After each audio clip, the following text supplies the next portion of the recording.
Bonsoir tout le monde. Alors nous allons rapidement avec l'écriture exponentielle. La dernière fois nous avons vu la forme algébrique. Ensuite nous avons vu la forme trigonométrique.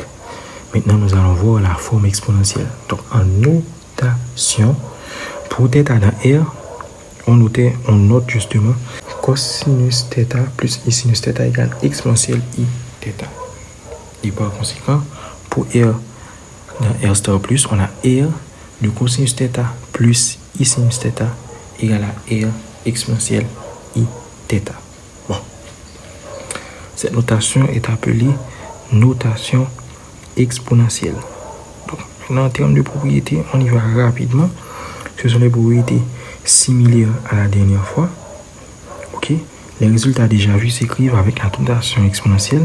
Donc, exponentielle I θ pour exponentielle I θ prime, ça nous donne exponentielle I θ plus θ prime. N'oubliez pas, la dernière fois, c'est comme quand on avait argument de z par z prime est égal à argument de z plus argument de z prime.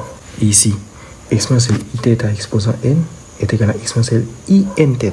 C'est la même chose que la dernière fois, argument de z exposant n égale à n fois argument de z. Et ici, 1 sur exponentielle de I θ est égal à exponentielle de I exposant moins θ, I par moins θ est égal à exponentielle de moins I θ. Et exponentielle de I θ bar est égal à exponentielle de moins I θ. Et là, c'est exactement ce qu'on avait pour z sur z prime. Et là, c'est exactement ce qu'on avait pour argument de moins z. Donc ça nous donne argument de z plus pi.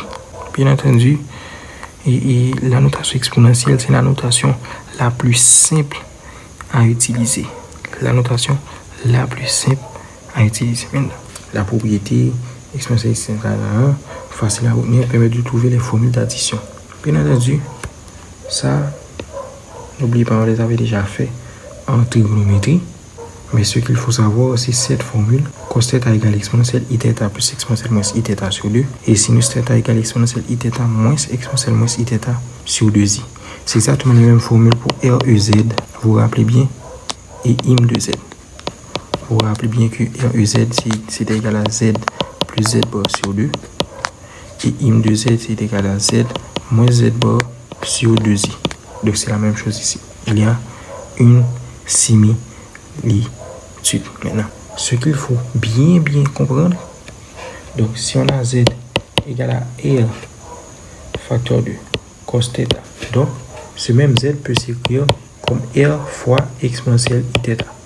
Ok, nous allons faire quelques exercices qui nous permettent de passer de la fonction trigonométrique à justement la fonction exponentielle. Bon, on va s'inspirer de ces exercices-là. Donc, Z égale racine de 3 cos θ, Z égale racine de 3 qu'on avait cos pi sur 6 plus I sinus pi sur 6. Eh bien, cette forme-là, c'est tout simplement Z égale racine de 3 fois exponentielle I pi sur 6. On avait Z par Z bar, Z par Z prime égale à 2 racines de 3 fois cos 5 pi sur 12 plus I sinus 5 pi sur 12. Et bien ça, c'est la même chose que Z par Z prime égale à 2 racines de 3 fois exponentielle I 5 pi sur 12. Inversement, on peut passer de la forme exponentielle à la forme trigonométrique. La forme trigonométrique.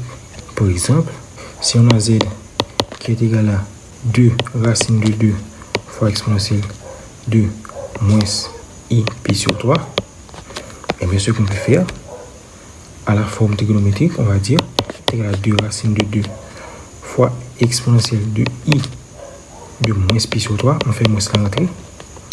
Donc ça nous donne 2 racines de 2 fois cosinus de moins pi sur 3 plus I sinus de moins pi sur 3.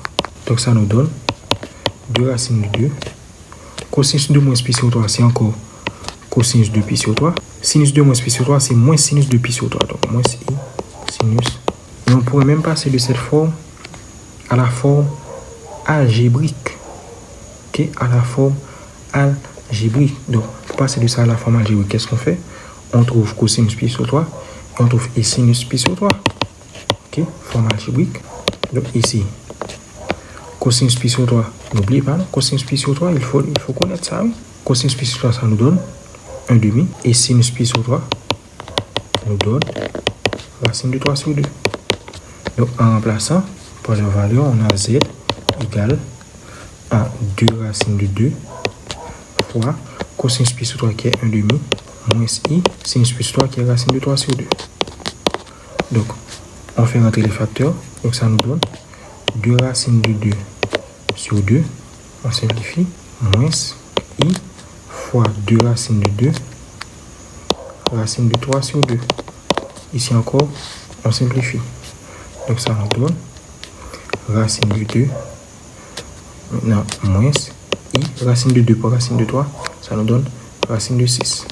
Donc, voici la forme algébrique de Z. Donc, vous pourriez, la forme exponentielle, c'est assez facile.